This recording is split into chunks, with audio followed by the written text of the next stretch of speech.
Merci Salim. Bon, j'ai eu un petit gag avec ce cas clinique, donc j'ai dû m'adapter. Bon, ça ne sera pas très... Bon, les images, vous les connaissez tous. Donc, zone d'atrophie du pôle postérieur, comme vous le voyez ici. En angiographie, je ne vous apporte rien du tout de plus que ces zones d'hyperfluorescence, donc d'effet fenêtre, et associées à des drusènes, bien sûr, avec des altérations de l'épithélien pigmentaire. Et ici, peut-être un néovaisseau qui commence en temporal supérieur. En B-scan, donc la transmission donc de la lumière fait qu'il y a une hyperréflectivité choroïdienne très nette. Et puis l'évolution, bien sûr, elle se fait. L'examen clé, c'est bien sûr l'autofluorescence, et c'est lui qui va suivre, donc permettre de suivre l'évolution de cette atrophie. Certains se compliquent parfois de néovaisseau. Donc voici un cas d'une atrophie qui s'est compliquée d'un néovaisseau. Voilà, donc j'ai dû un tout petit peu, désolé, j'ai dû un tout petit peu m'adapter parce que la présentation initiale a été endommagée. Merci. Donc je passe la parole à Madame Dora Salemi, pour nous parler donc des potentialités, entre guillemets, thérapeutiques dans la démélatrophie. Merci, professeur Zayeni, chers maîtres, chers confrères. Donc on va voir s'il y a de l'espoir encore pour traiter ces patients atteints de DMLA atrophique. Il faut savoir que la recherche thérapeutique s'appuie actuellement sur les différents mécanismes physiopathologiques de la DMLA atrophique, essentiellement celle de la voie du complément, pour essayer d'éviter l'extension et la progression de l'atrophie. Il faut savoir qu'on avait beaucoup d'espoir pour la molécule lampalizumab. C'est un facteur D qui bloque la cascade d'activation du complément. L'étude de phase 2 a montré une certaine efficacité de cette molécule, essentiellement chez les patients qui portaient le facteur I du complément. Néanmoins, la phase 3, l'étude de Chroma et Spectri, n'ont pas montré ces résultats bénéfiques de cette molécule. En effet, cette grande étude Spectri portant sur 975 patients qui avaient utilisé deux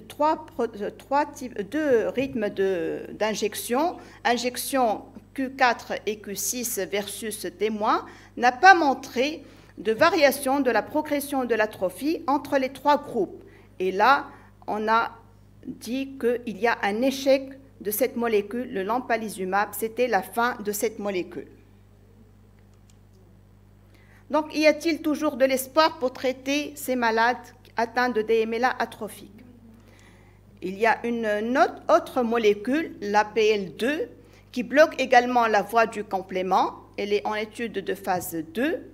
Cette étude où il y a une randomisation en 4 groupes qui a montré que cette molécule est efficace sur la réduction de la production de l'atrophie. Elle est bien tolérée. Et là, on a un vent d'espoir avec l'APL2 après l'échec du lampalizumab. Donc, c'est une affaire à suivre. Quelles sont les autres molécules en développement actuellement? Il y a plusieurs pistes, plusieurs voies de recherche. Premièrement, la modulation du cycle visuel, en évitant l'accumulation de l'hypofuscine. La lipofuscine est pro-inflammatoire. Il y a plusieurs molécules. Le phenrétinide a montré son efficacité dans une étude de phase 2, mais les résultats étaient non suffisamment significatifs pour être concluants. L'emixusat également est en phase 2-3 et les résultats sont en attente. Autre voie thérapeutique, c'est les traitements neuroprotecteurs qui visent à protéger les photorécepteurs et à réduire l'apoptose. L'étude de phase 2 a montré des résultats encourageants.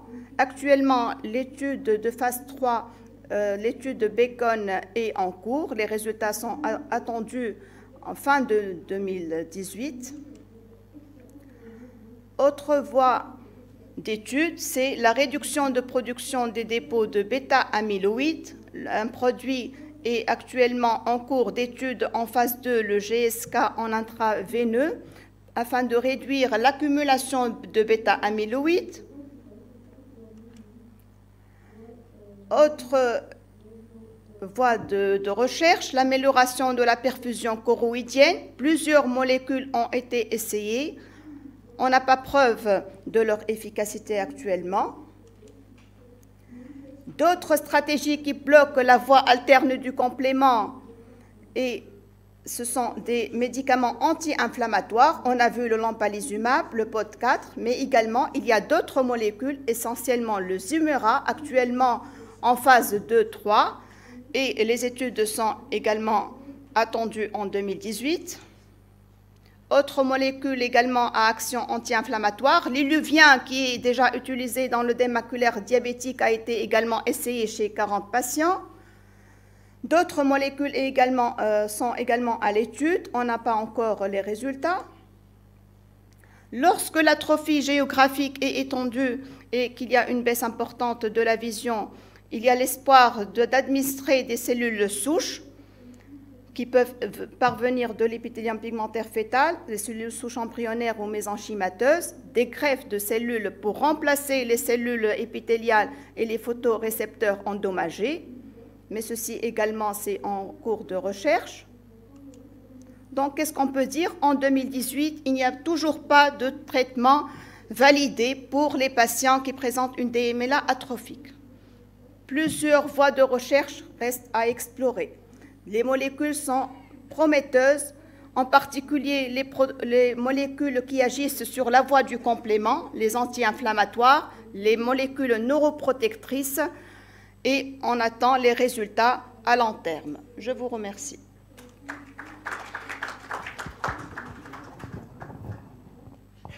Merci, Dora.